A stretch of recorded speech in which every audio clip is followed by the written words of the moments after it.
and welcome. And now let's speak a little bit about knowledge. Now, this formlessness that is energetically appearing as all form, or nothingness that is dancing as all form, it apparently seems to appear as a seeking energy, as an illusion of a separate self or a separate identity. And because it deems that it is the illusion or an object of self or me or has an identity, it apparently seems to um, seek everything. It seeks this rest, or it seeks this formlessness through the illusion of self. It deems that everything is an object. It is a subject and everything is an object. So it basically deems that everything can be attained or got or possessed or acquired or found or remembered. It somehow just binds everything. So the illusion of sense of I, or which deems it is separate, it is an individual, it is bound, it uh, deems that liberation or freedom or boundlessness or non-duality or oneness is an object, and it, or illumination for that matter, and it can be got, and it can be, or it can be attained or remembered or found or gained or whatever. And that can be done apparently through knowledge, because it sees that the knowledge kind of, you study, you gain knowledge, and that apparently seems to give you power over everything. And you get, if you have knowledge, you get a degree. If you have a knowledge, you can manipulate apparently the circumstance or situation, or gain an upper hand, as whatever you say, these apparent illusory stuff. And it somehow deems that through knowledge now it can gain liberation. It can somehow, because it objectifies liberation or boundlessness or freedom or nothingness or formlessness, and it objectifies that formlessness is something, and now it can get formlessness, or it can get nothingness, or it can become empty, or it can become nothing, and then there will be only bliss and joy or freedom. Freedom is simply freedom to be anything and everything. It can appear as everything. It is free from the duality of opposites, where apparent opposites seem to create each other and validate each other's clutter.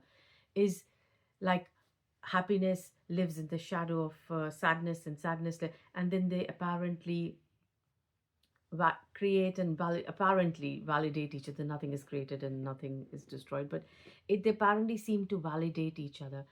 So it deems that everything is dual. This illusion of self deems that everything is dual. It's split.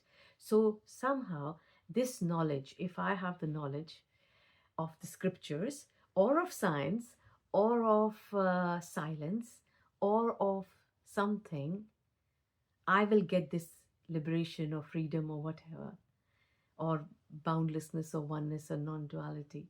Whereas it's just objectifying knowledge, objectifying uh, illumination, objectifying freedom.